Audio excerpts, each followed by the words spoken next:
Bueno, vamos a ver.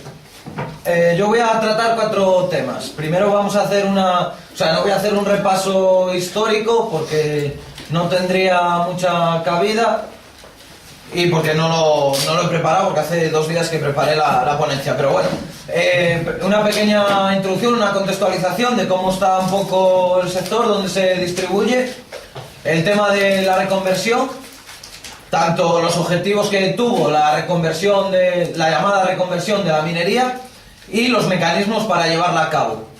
Un tercer eje será la situación actual de la minería y también de la juventud y los trabajadores y las trabajadoras en la minería, y un poco cuál sería nuestra tabla reivindicativa, ¿no? Que nosotros deberíamos reivindicar en este sentido. En primer lugar, bueno, por resumir mucho, cómo afecta el tema en las cuencas mineras, cómo afecta todo el tema de la reconversión. Bien, en primer lugar, son, al igual que las zonas ¿qué tiene de parecido con las zonas del medio agrícola? En primer lugar, un monocultivo económico. Es decir, que la mayoría de las personas que viven en las cuencas mineras dependen de la minería extractiva del carbón, la cual crea miles de puestos de trabajo, tanto directos como indirectos, y que, al igual que en la agricultura, por la propia destrucción, se están viniendo atrás, ¿no? Un proceso de la reconversión que empieza más o menos en los años 80 y que, producto de esta supuesta reconversión, que en la práctica es un cierre de las minerías sin alternativas, de las explotaciones mineras sin alternativas, lo que está propiciando es un gran éxodo de la juventud, es decir, la obligación de la juventud de las comarcas mineras a que emigremos a otras zonas, ¿no?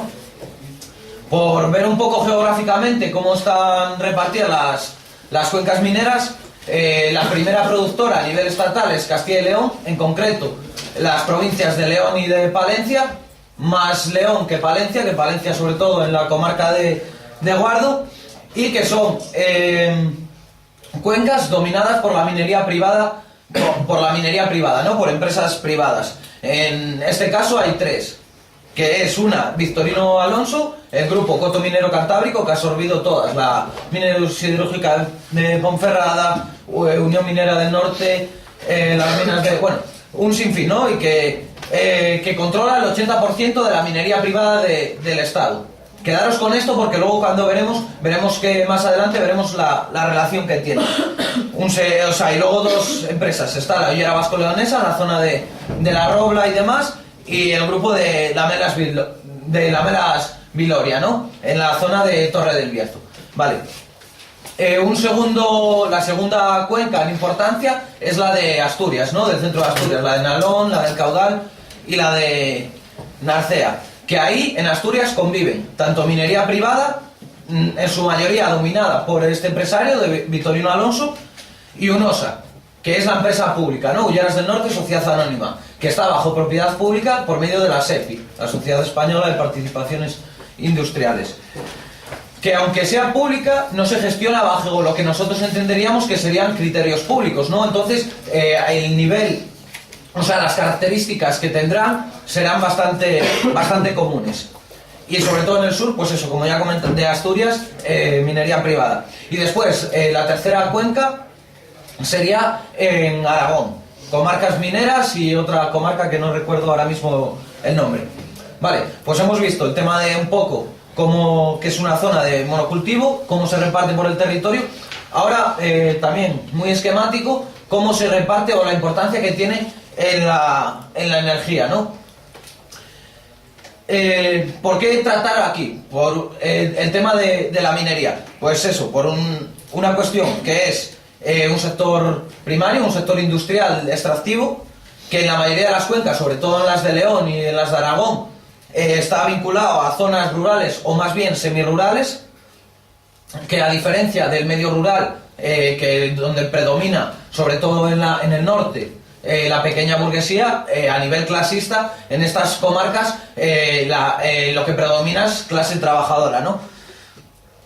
Y bueno, eso por ahí. Y después, una característica también que une todo es enmarcarlo dentro del marco de la construcción de la Unión Europea, en la que se pretende trasladar la soberanía alimentaria, en el caso de la agricultura y de la ganadería, a los monopolios, a las grandes empresas multinacionales pues de la alimentación y demás, y en el caso de la minería o de la energía, lo que se está intentando trasladar es la soberanía energética, la soberanía nacional, desde el ámbito o sea, trasladarlo a los monopolios, a las grandes transnacionales, en este caso las del petróleo, las del gas y las eléctricas. Bien, ¿cómo está el mix energético en España? En España la energía, como en cualquier país, no solo depende de una sola energía, ¿no? Depende de varias.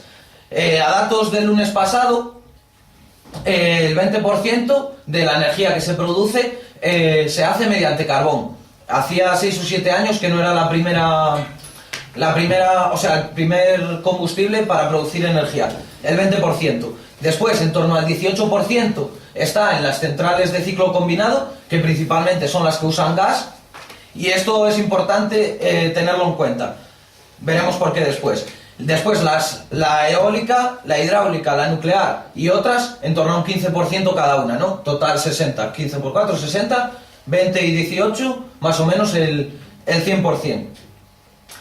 Bien, como comentaba, el objetivo de la reconversión, de la llamada reconversión, porque en la práctica lo que ha supuesto es el cierre de las minas y no una estrategia alternativa para estas comarcas, ¿no? Pues se enmarca dentro del tema de la soberanía energética, ¿no? De sustraer la soberanía energética. ¿Por qué? Porque el carbón es el único combustible que tiene España, el único combustible, o sea, España no tiene ni gas, ni tiene petróleo, ni tiene otra serie de elementos que pudieran dar lugar a producir energía, ¿no? Y como ya hablábamos, esto se compone un poco de un mix. ¿Por qué decía, y ya adelanto un poco todo esto, que es el traslado de...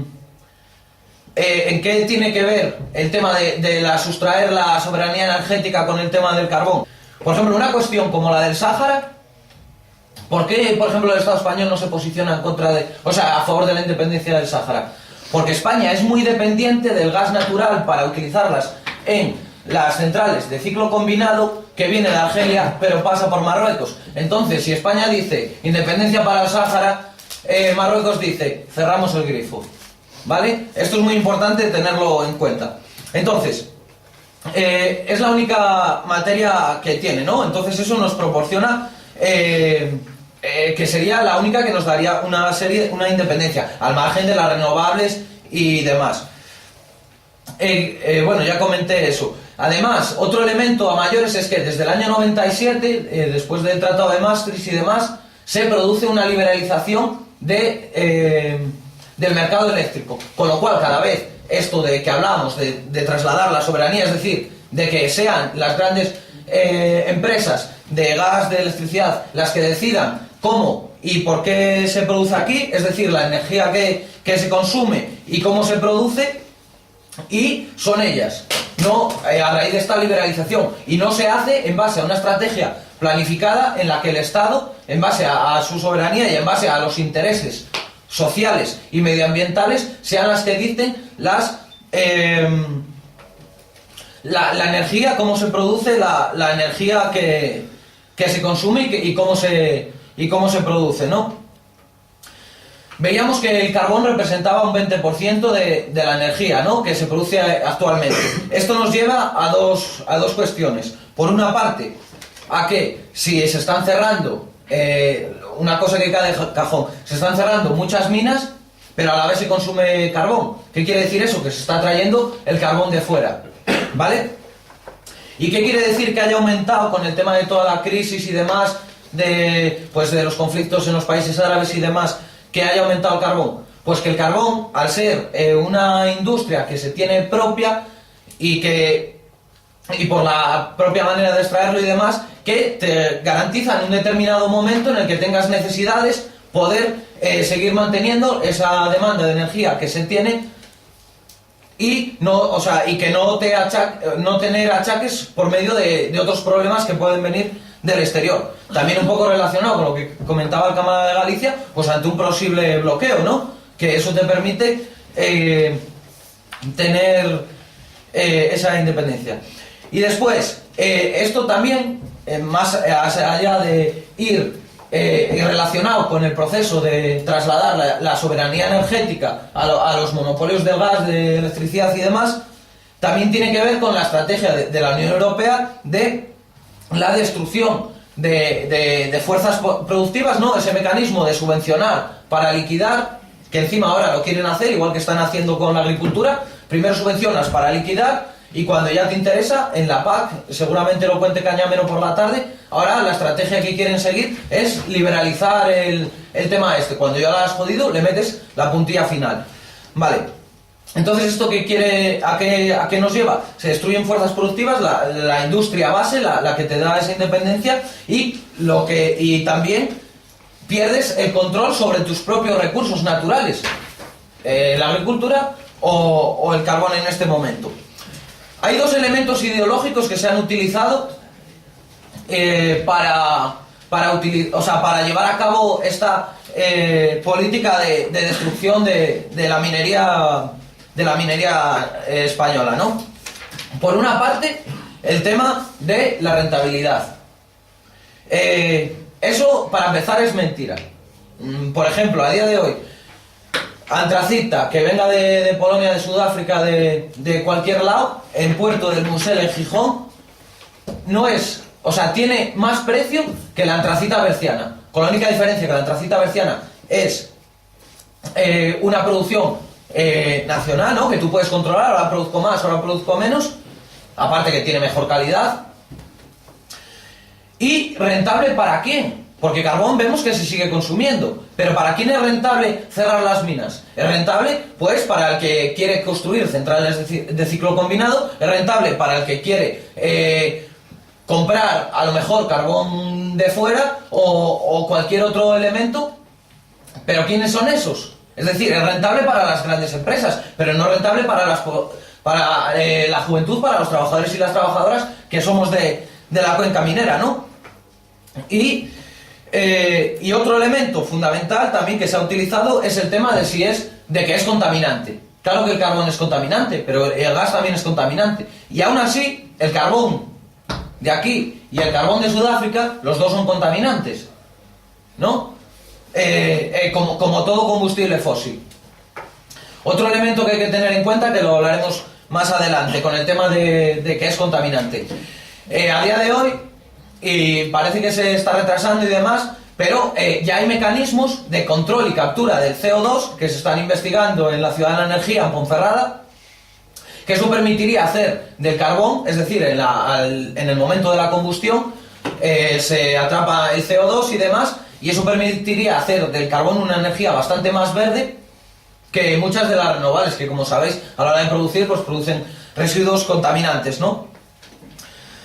Vale, otro de los objetivos y otro de los mecanismos que se han utilizado para llevar a cabo esta política de destrucción de la minería nacional es... otro de los objetivos y mecanismos a la vez, porque veis que están muy relacionados. Es el tema de la fractura entre la clase trabajadora. Sabéis que los mineros han sido tradicionalmente uno de los sectores más combativos de la clase trabajadora, ¿no? Pero una cuestión que surge desde que se plantea la reconversión en los años 80 es que la lucha se plantea mal desde el principio. No se tienen estos mecanismos ideológicos y se plantea en un plano defensivo, de a ver si perdemos lo menos posible, ¿no? Un poco lo que está pasando en general, que las luchas se plantean no para hasta aquí hemos llegado y ahora no solo queremos que no nos quites esto, sino que nos des esto, sino que las luchas en general, en los recortes, en la sanidad, no sé qué, bueno, que me quede como estoy o que me quite lo menos posible, ¿no? Pues eso. Uno de los mecanismos ha sido las prejubilaciones, ¿no? Es decir, ¿qué objetivo han tenido las prejubilaciones? No sé, conocéis, bueno, los mineros consiguieron un elemento que es el coeficiente reductor, es decir, cada año que cotiza un minero, por la peligrosidad, por las enfermedades y demás, está cotizando 1 año y medio la seguridad social, ¿no? Entonces a la hora de jubilarse se prejubilan, pues, tiempo antes, ¿no? Pero el Estado ha utilizado esto de las prejubilaciones como una estrategia para desmovilizar y destruir esa conciencia colectiva que aún a grandes rasgos se sigue percibiendo de manera muy sucinta en las cuencas mineras, pero que se ha caído enormemente, ¿no? ¿Por qué? Porque lo que se está haciendo es que los trabajadores busquen su prejubilación individual, es decir, la prejubilación individual, y que se le reconozca la categoría, que se le reconozcan promedios, es decir, que le quede una buena prejubilación a nivel económico, y con ello, pues, hostia, no me voy a meter en este fregado, no vaya a ser que me echen y no me prejubilen. Y por otra parte, aparte de las prejubilaciones, otro de los mecanismos que se ha utilizado es el colchón social, ¿no? Prejubilaciones son trabajos que por conquistas de los trabajadores estuvieron, y esto es fundamental tenerlo en cuenta, consiguieron que cobrar dinero, un buen picador ganaba, no es que fuera rico, pero sí que salarios, ¿no? Y prejubilaciones buenas y demás. Entonces eso ha permitido un colchón social que junto con la gran difusión, porque es un elemento que está comprobado, ¿no?, desde los años 80, pero también en la actualidad, la gran difusión y la permisividad de los aparatos del Estado con el consumo y el tráfico de drogas en las cuencas mineras para desmovilizar a la juventud, pues ha sido otro de los mecanismos, ¿no? Y esto también ha llevado a otra cuestión, ¿no? A una fractura de la clase en clave generacional, ¿no? Bueno, yo me salvo mi prejubilación, yo tal, aunque mi hijo no tenga, porque eso es la zanahoria de las prejubilaciones. Cada prejubilación, si no hay un contrato de relevo, es un puesto que se pierde, ¿no? Entonces tú muy bien te vas para casa con 45 años, pero los hijos ¿qué hacemos nosotros, no? Bien, otro elemento, otro mecanismo que se ha utilizado es mediante la corrupción con los fondos Miner, los fondos para el desarrollo alternativo de las comarcas del carbón, que luego hablaré de ellos, y mediante la cooptación de determinados dirigentes sindicales para que se pacten a la baja y demás, ¿no? Todo esto ha conseguido en zonas tradicionalmente muy combativas que surja una apatía, una resignación y una desmovilización de la gente, ¿no? Y además, otro elemento es la fractura de clase que se produce con la gente que no son de las cuencas mineras, ¿no? En el tema de que, no sé, a lo mejor hasta sale después en la conversación, pues el tema no es que los mineros cobran mucho, es que las subvenciones, ¿por qué se va a estar subvencionando el carbón nacional? Etcétera, etcétera, etcétera. Y luego los argumentos también que se producen a nivel ideológico, que ya comentaba, el tema de la rentabilidad y el tema de la contaminación. ¿Vale? Hablo muy rápido. Es que normalmente hablo rápido, ¿se entiende? ¿Se entiende bien? Vale. Pues muy bien. Cuando me has estado hablando sobre el tema de cómo se ha, digamos, frenado las zonas combativas del sector minero, ¿podríamos compararlo un poco cómo se ha frenado también en Andalucía al campesinado? Es decir, cómo afectó la aparición del PER, de que se luchara menos por la tierra para quien la trabaja. Yo eso no estoy en condiciones de hacerlo, y mucho menos delante de Diego Cañamero, que seguramente te lo podrá explicar mucho mejor. Son realidades diferentes. Nosotros somos del norte, el sur, pues... Aunque, como digo, el tema de la soberanía guarda mucha relación. Bien, y otro elemento muy importante, otro mecanismo que se ha utilizado también para facilitar este proceso de reconversión y de cierre de la minería, ha sido lo que Diego llama la PSOE, ¿no? Que allí también funciona un poco con estas redes caciquiles en los municipios y en las comarcas mineras, ¿no? El PSOE, que es la izquierda reformista, liberal, bueno, izquierda no, la socialdemocracia liberal, la derecha encubierta, pero que sigue teniendo una percepción como de izquierdas allí en las cuencas, ¿no? Entonces, esto ha conseguido los gobiernos mayoritariamente de la PSOE y por las redes que se tejieron, que ahora las pasaré a comentar, pues eso, por una parte que esta destrucción se produjera junto con los otros factores de una forma mucho mejor para los intereses del capital, y que por otra parte nos haya producido el proceso de reindustrialización de las cuencas mineras, ¿no? Entonces, ¿por qué? Porque la PSOE, perdona por utilizarte ese término, pero me parece bastante correcto, lleva a cabo un control ideológico, un control político y un control económico en las cuencas. ¿Por qué? ¿Os acordáis cuando se hablaba al principio de que Victorino Alonso, el presidente de Carbounión, la patronal de la minería y del coto minero cantábrico, controla el 80% de la minería privada en este país? Y como anécdota, solo representan el 20% de sus ingresos y solo tiene a su nombre una motocicleta.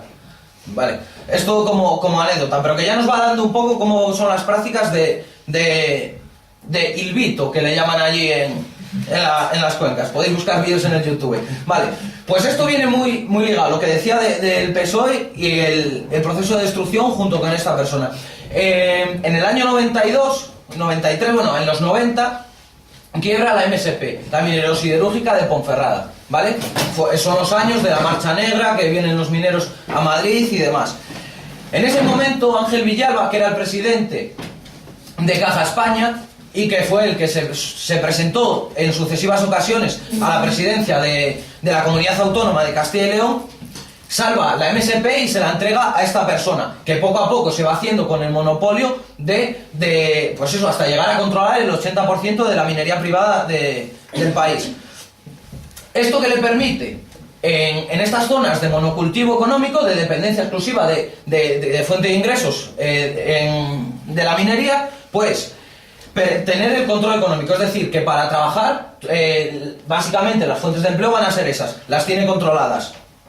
Por otra parte, este empresario impide que otras empresas que vayan a competir con él se instalen allí. ¿Por qué? Se lo dice, oye, que esto no me interesa a mí aquí. ¿Por qué? Porque eso le va a permitir seguir destruyendo las condiciones laborales en la minería.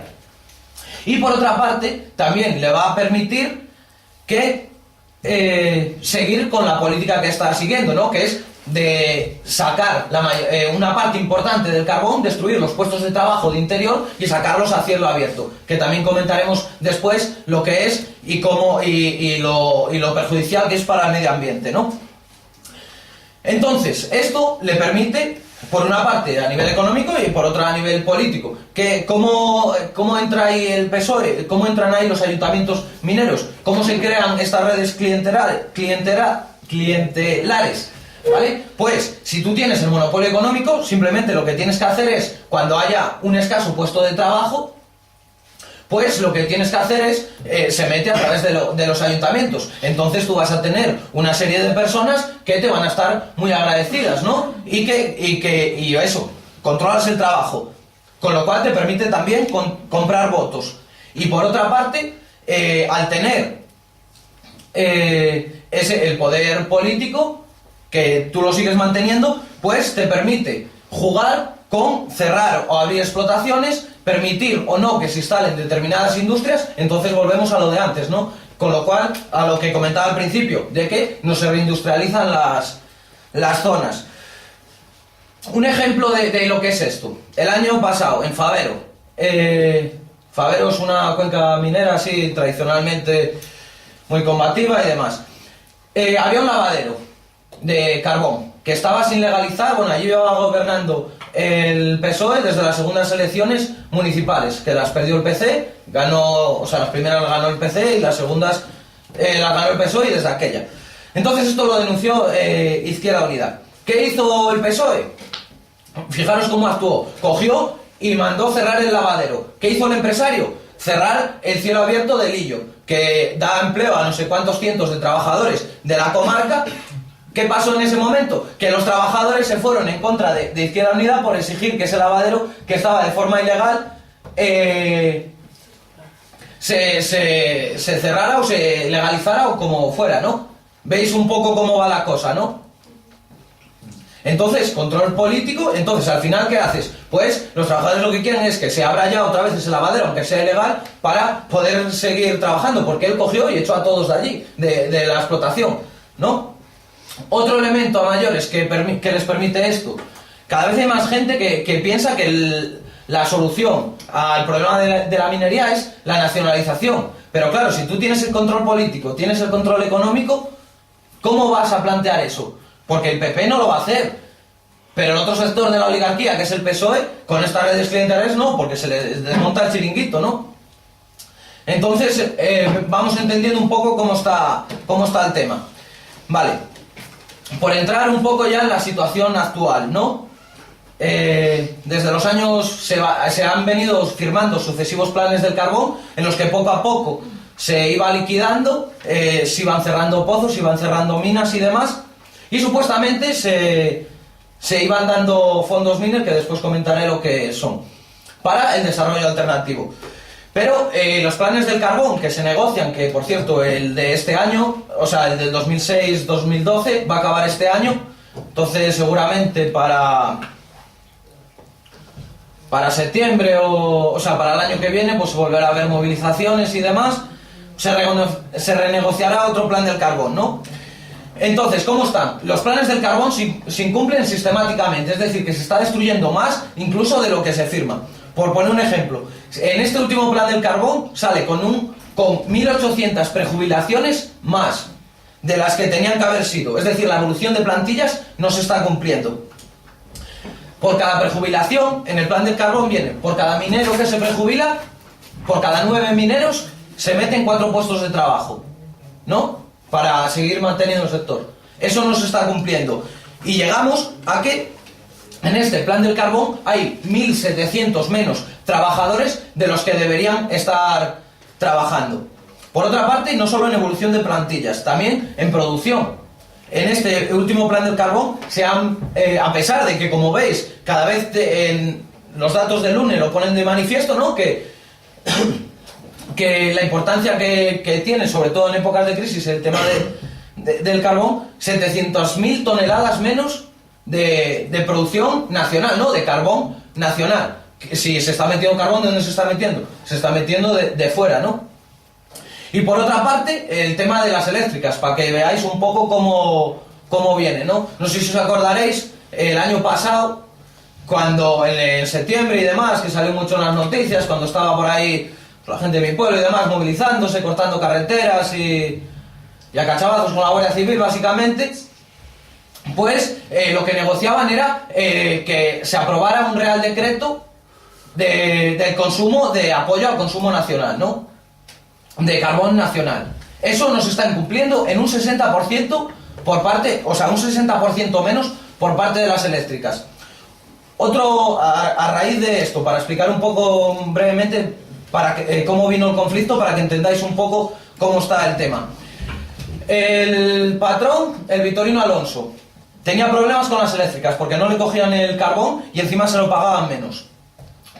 ¿Qué hizo? Tener a los trabajadores durante 3 meses sin cobrar. Los trabajadores se tuvieron que echar a la calle y en cierta medida haciéndole el juego al patrón, ¿no? Para que veáis cómo funciona y cómo está tejido todo este tema. Vale, y por otra parte también se juntó el tema de la dirección del Consejo de Comisarios Europeos, liderada por esos grandes, por Joaquín Almunia del PSOE, esos que tanto se jactan en los ayuntamientos y en la Junta de Asturias y en la Junta de Castilla y León y en la de Aragón, de defender el carbón y no sé qué, del carbón nacional, pues de decir que en el 2014 se cierra. Al final se consiguió que dicen que en el 2018 que cierran todo, con las consecuencias lógicas que van a tener para las comarcas, ¿no? En los últimos 20 años en la cuenca Fabero-Sil, veis que hago referencia a esa zona, ¿no? Pues porque soy de ahí, entonces conozco un poco más de ahí. Se han perdido, o sea, ha emigrado 20.000 personas, ¿vale? Eso para que nos hagamos una idea de cómo está afectando esto. Vale, pues todo esto, todos estos mecanismos, estas fracturas, esto que se está haciendo, permite que, si por ejemplo tú incumples en parámetros de plantillas, dices, bueno, cada 9 tienes que meter 4, y te están ahí los sindicatos, no, tienes que meter a más gente, tienes que meter a más gente. Bueno, primero no la metes, y luego si la metes, metes menos. Pero aparte, la que vas metiendo, y si lo haces en condiciones mucho más precarias, es decir, destruir todas las conquistas que se habían hecho en la minería y que hicieron nuestros abuelos, ¿no? Que en el año 62 consiguieron, por ejemplo, cuestiones como las 35 horas laborales, ¿no? ¿Vale? Pues, o cuestiones como el coeficiente reductor y demás. Entonces, eso, unido al tema de las prejubilaciones que producen la fractura, la gente no se moviliza tanto, pues te permite que tengas, incluso en UNOSA, por eso os decía que en la minería privada y la minería pública sigue siendo lo mismo, a una cantidad de trabajadores que no cotizan bajo el régimen especial de la minería, con esas 35 horas, con esos derechos, con el coeficiente reductor, etcétera, etcétera, y con una serie de... y que tienes a trabajadores bajo, por ejemplo, el convenio de la construcción, en contratas, es decir, con unos convenios mucho peores de los que serían el de la minería. Después, el tema de las categorías. Hay gente que se llega a prejubilar sin que se le reconozca la categoría. Esto viene a ser, por ejemplo, hay mineros, o sea, hay picadores, estempleros, barrenistas, ayudantes barrenistas, ¿no? Cada uno, lamparistas, cada uno desempeña una función, ¿vale? Entonces, tú por tu categoría reconocida cobras un salario mayor, ¿no? Y hay gente que incluso se ha llegado a prejubilar con la categoría de ayudante minero, es decir, lo que se llamaba antes entrar de guaje, que es cuando entras y hasta que aprendes, con lo cual tienes unas condiciones laborales mucho más escasas. Después, el tema de los sueldos. Se están dando casos y de las jornadas laborales. Decíamos que 35 se habían conquistado en el año 62-63. Las famosas huelgas de Asturias, que también tuvieron su correlato en León, ¿no? Pues a día de hoy hay gente trabajando en la mina, chavales como nosotros, trabajando 10 horas y cobrando 800, 900 euros y demás. Es decir, salarios de miseria y claro, no es lo mismo estar en otro oficio que estar ahí jugándote la vida 10 horas por 800 euros. Así, ¿esto en qué redunda? En que cada vez las condiciones laborales son peores. Para que veáis un poco todo esto. El otro día, hablando con el secretario de la Robla, ¿no? Que es delegado del comité que está en el comité de empresa de la Ollera Vasco-Leonesa. Me comentaba que un día hace poco había ido a la Mutua. ¿Cómo vamos de tiempo? Bien. Bien, vale. No, 15 minutitos. Bien, me sobra. Vale, había ido a la Mutua y había 2 trabajadores allí, marroquíes y demás, y que habían ido, uno con un brazo roto y otro con un dedo escayolado también, y que habían ido a pedir la baja voluntaria, o sea, el alta voluntaria, que habían estado de baja, pero bajo la amenaza de que te despidan y demás, pues tuvieron que ir a pedir el alta. Incluso me comentaba que él, siendo delegado comarcal, tiene derecho a ir a las explotaciones, a ver cómo están las condiciones de seguridad, a ver si se cumplen elementos de higiene, de ventilación, ¿no?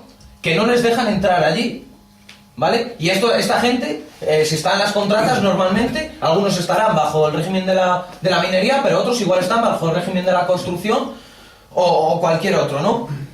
Y esto pues redunda en los accidentes laborales. Hay una cantidad de accidentes laborales impresionantes. Hace poco se mató uno, el mes pasado, ahí en Benvibre, y para que veáis cómo es el empresario, llevaba 3 días trabajando.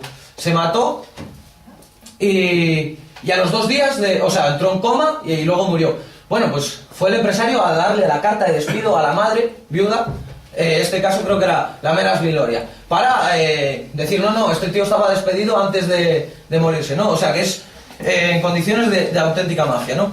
Si a todo esto le unimos las condiciones de inestabilidad del sector, es decir, la inestabilidad por la desaparición del sector, la inestabilidad, el miedo al despido o a los continuos ERES, como el que hubo el año pasado, o como el que os comenté del lavadero de Favero, esto también, lógicamente, redunda en las condiciones de trabajo, porque tú vas a trabajar, tú tienes con un estrés importante, ¿no? Vale. hablaba antes de los cielos abiertos. ¿Qué son los cielos abiertos? Tú para extraer carbón tienes dos maneras fundamentales. Una que es haciéndolo como se hizo toda la vida, o mediante pozos verticales, que es lo que predomina principalmente en las cuencas de Asturias, porque son más profundos y porque tienen hulla principalmente, o mediante una mina de interior también, pero que se entra a ras de suelo, mediante un vagón, ¿vale? La manera tradicional, que es respetuosa, que medioambientalmente y demás, dentro de lo que comentábamos antes. Pero también tienes el cielo abierto, que es, tú tienes esto que es una montaña, pues, ¿qué coges? Bomba, retiras la tierra, bañas el carbón, ¿vale? Esto que tiene que dar lugar, por una parte, a destrozar valles enteros, montañas, valles enteros, con sus propios ecosistemas que el otro tipo de extracción no destruye, ¿no? Le da mayor tasa de ganancia al empresario, ¿no? Mayores beneficios, porque los costes son menores, crea menos puestos de trabajo, ¿vale? Porque claro, tú en interior necesitas postear, necesitas ventilar, bueno, necesitas una serie de elementos que de la otra manera no. Y por otra parte, tú estás sacando carbón del cielo abierto y estás cerrando minas de exterior. ¿Qué quiere decir esto? Esto quiere, cada mina que se cierra es un ataque contra la soberanía energética, por lo que comentábamos al principio. ¿Por qué? Porque cada mina que se cierra, volver a reabrirla, cuesta muchísimo más dinero que mantenerla activa, ¿vale?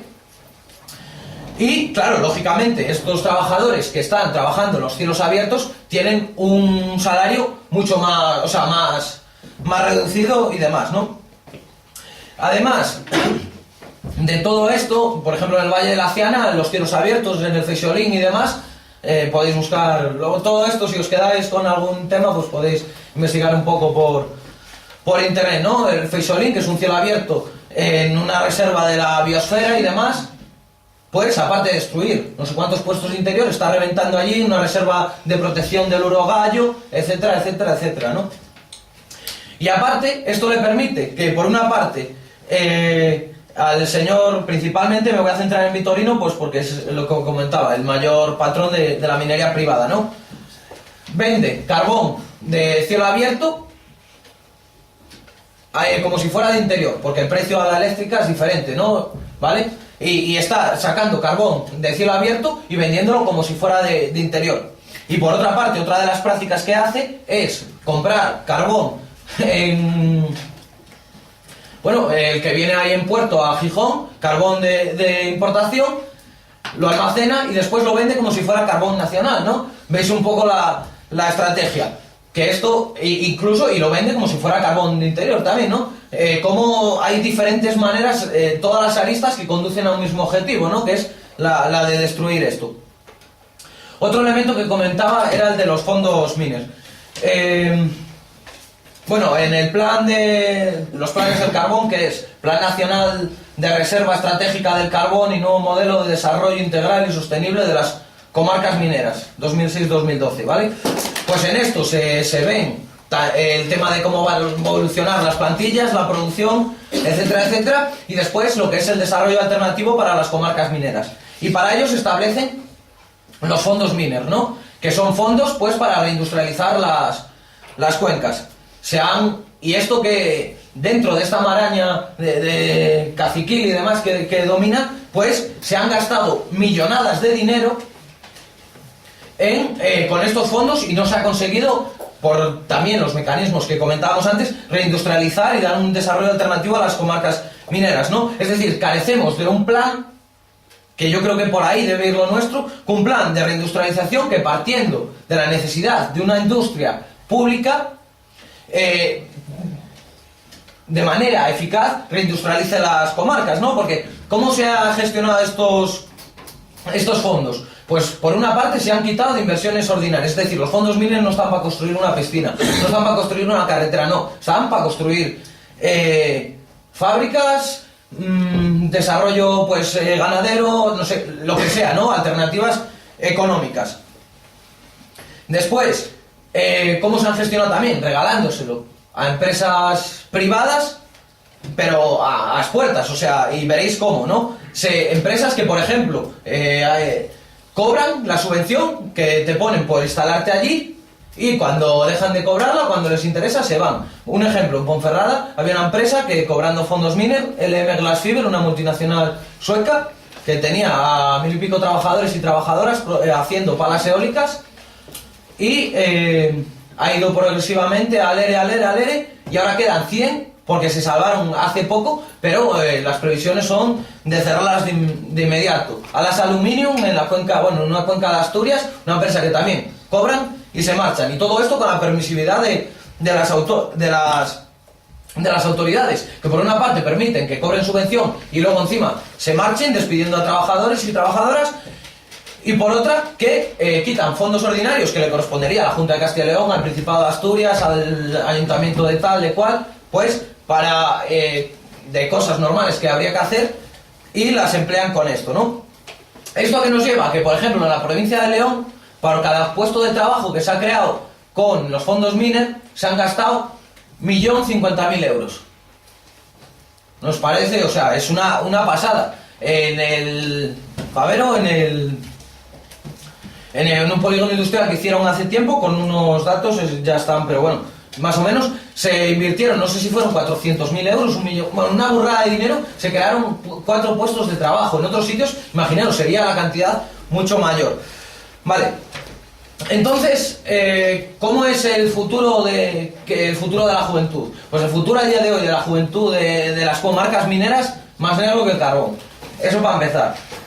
¿Por qué? Porque el PSOE y el PP, allí en las comarcas, incluso en las autonomías, defienden el carbón. Incluso el otro día el ministro Soria lo dijo, y hay gente que se lo cree, ¿no? Y que van a abogar por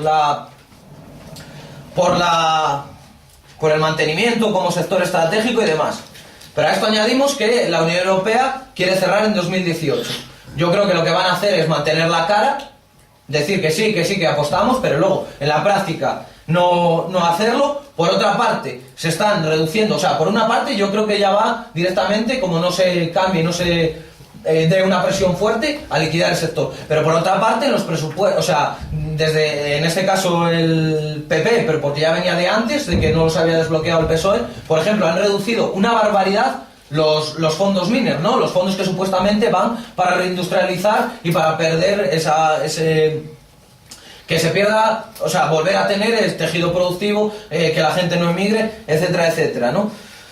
Estamos hablando de comarcas que, para que veáis también otro dato que nos refleja un poco la magnitud del problema, que sin crisis tenían pueblos y ciudades con un paro juvenil del 40 al 50%, ¿no? Poco como también se da en ciertos sitios del medio agrario, ¿no? O sea, llegando ciertas comarcas mineras a tener tasas de paro de las mayores de la Unión Europea, ¿no? Es decir, la región concreta de las que más, cuencas mineras, ¿vale? Entonces, hasta ahora, ¿por dónde han ido las alternativas del Estado, no? Pues eso, fondos Miner, supuestamente para industrializar, cobras y te marchas. Por otra parte, decían, no, tiene que ir por el turismo, pero el turismo pasa un poco como con el segundo pilar de la PAC, ¿no? Que del turismo, si tú no tienes un elemento fuerte que tire de la economía, el turismo siempre va a ser un elemento accesorio, ¿no? Porque ni actualmente lo es, ¿no? O sea, eso es una ilusión que se quiere meter, pero que realmente el turismo no va a dar de comer a tantas miles de familias que comían directo o indirectamente del carbón. Por otra parte, becas. Pero sí, con las becas que encima ahora están reduciendo, lo que os comento de reducir el presupuesto del Miner, sí, pero con becas al extranjero, que te puedas ir todos los veranos, aparte de las que te das si eres universitario o universitaria, el Ministerio de Cultura, te puedes ir todos los veranos, o sea, 3 veranos ahí a Londres a estudiar inglés, pero con eso tampoco, o por mucho que te den dinero para formarte, si luego tú no vas a poder volver a tu tierra a trabajar, ¿no? De lo que te has formado. Y luego, pues, ¿qué soluciones también está dando el Estado? Pues el tema de lo que ya os comentaba, la permisividad con el tráfico y el consumo de drogas, ¿no? Alienar a la juventud y demás. Y ya brevemente os paso a comentar un poco, no lo que serían mis propuestas, sino las que la Juve de Castilla y León, una conferencia que tuvimos hace poco, que es de donde saco parte de los análisis. Lo que viene de parte del sector público no, porque es otra realidad que en León y en Palencia solo hay minería privada, pero que es un poco lo mismo, ¿no? Nuestra tabla reivindicativa, ¿por dónde debería ir, no? Por una parte, por el tema de la nacionalización de la minería y la propiedad social, ¿no? Que como nosotros y nosotras, los comunistas, defendemos de los recursos energéticos como propio, ¿no? Para preservar la soberanía energética, la soberanía energética. Y que esto, ¿cómo tiene que partir? Pues eso, de preservar las minas de interior que están abiertas, incluso aumentar la producción, ¿no?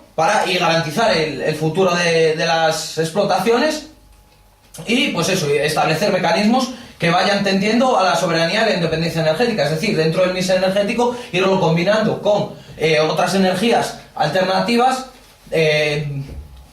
pues las ecológicas, renovables, etcétera, etcétera, para que cada vez que sean de producto de aquí, estatal, para que vayan tendiendo a esa soberanía y esa independencia, ¿no?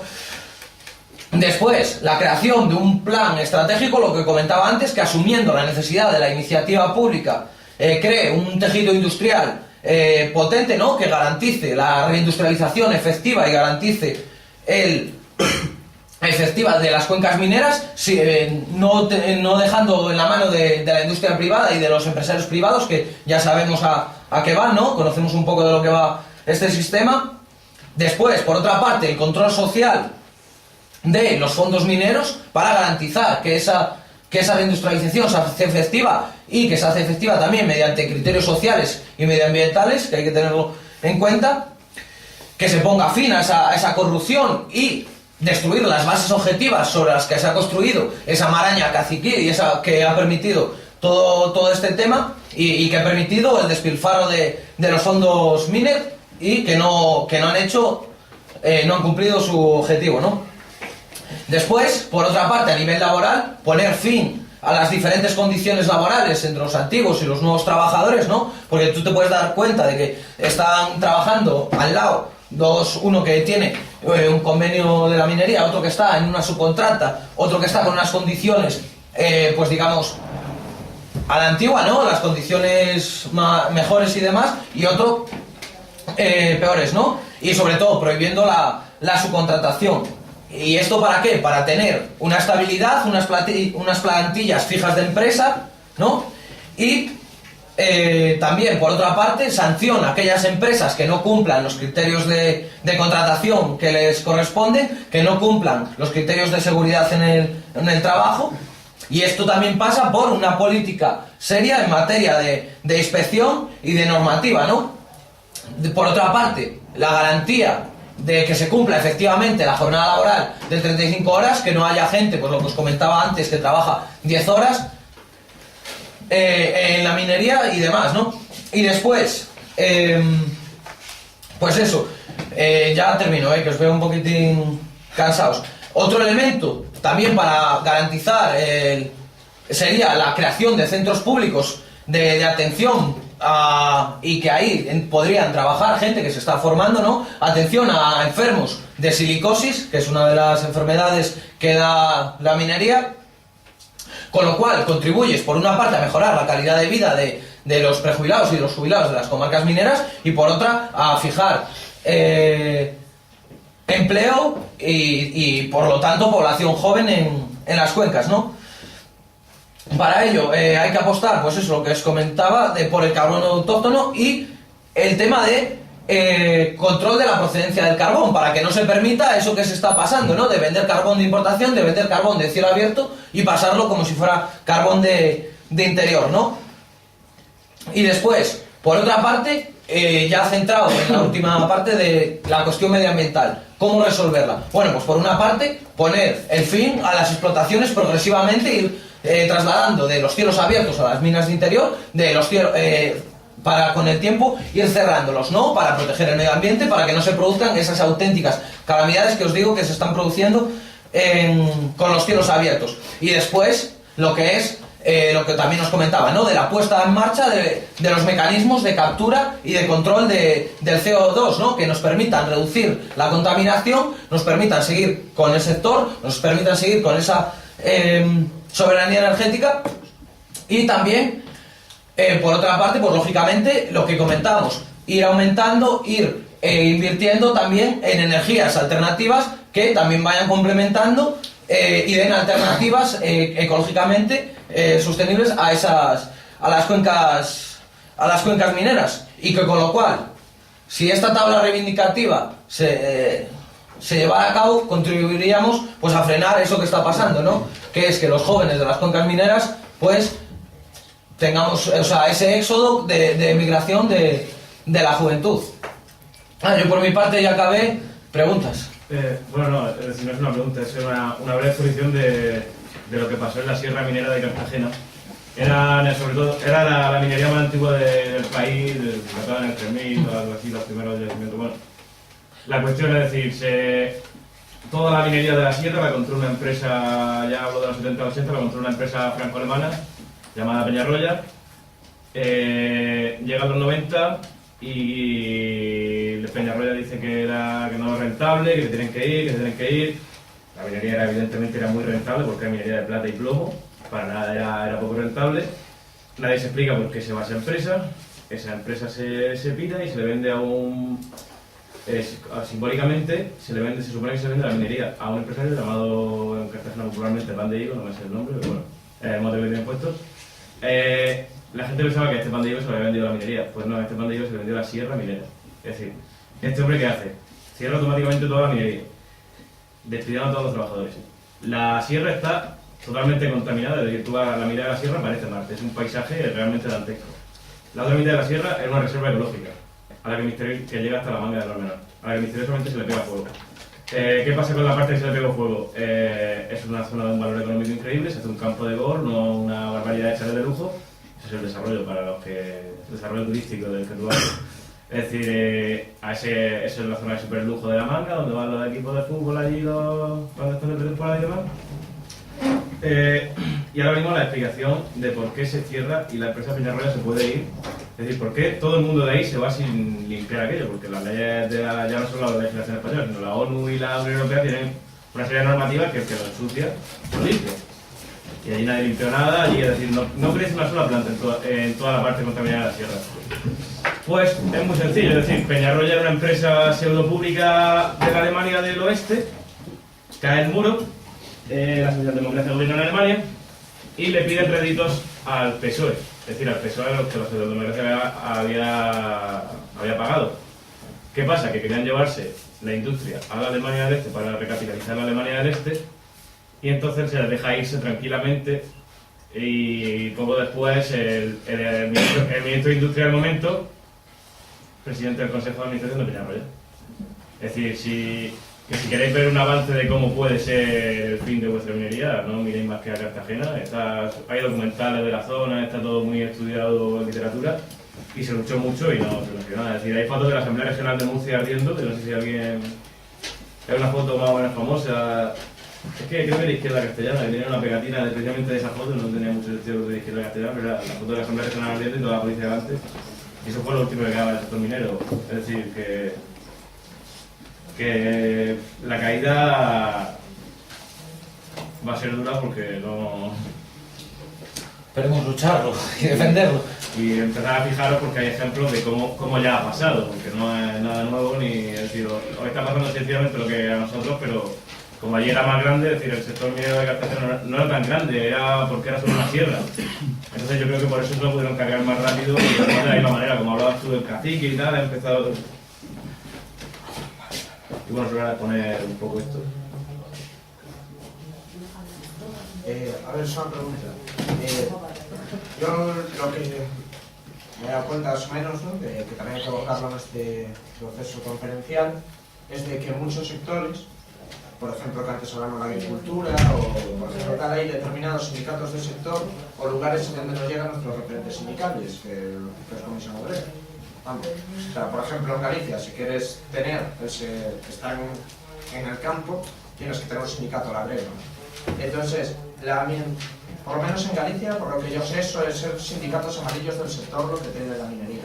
En el caso de la cuenca minera, ¿estamos hablando de comisiones obreras UGT que tienen una fuerza o hay sindicatos de sector? Claro, no, allí comisiones, UGT y uso. De hecho, son zonas tradicionalmente que los sindicatos tienen un poder importante. Os voy a poner un ejemplo. Hace un tiempo estuve haciendo un cursillo en Villablino y nos comentaba un paisano que allí se sabía quién iba a ganar las elecciones para ver la fuerza que tienen los sindicatos allí. Pues el año que ganaba las elecciones sindicales en la MSP, comisiones, ganaba el PC o después Izquierda Unida. El año que ganaba la UGT las elecciones sindicales, ganaba las elecciones municipales el PSOE. Todo eso después, lógicamente, ya se fue perdiendo luego. Pero sí. Y sí, los sindicatos es lo que hablaba. Vamos a ver. Son los sindicatos, comisiones UGT y uso son los que más fuerza tienen. Lógicamente siguen las derivas que llevan comisiones y UGT a nivel estatal en ciertos puntos más combativos o por lo menos visualmente más combativos porque cortas carreteras y sacas a la gente a la calle. Pero es lo que te decía al principio, que la lucha se planteó mal desde el principio, entonces con lo cual va siempre a ir a perder menos. Y que sí, se han cooptado un mogollón de dirigentes sindicales por parte de la empresa, no todos, pero bueno, por las propias características y la tradición de lucha, el nivel de lucha que pueda haber o de conciencia está un nivel un poquitito superior en los trabajadores, que no tanto ya en las comarcas. No sé si respondía a tu pregunta.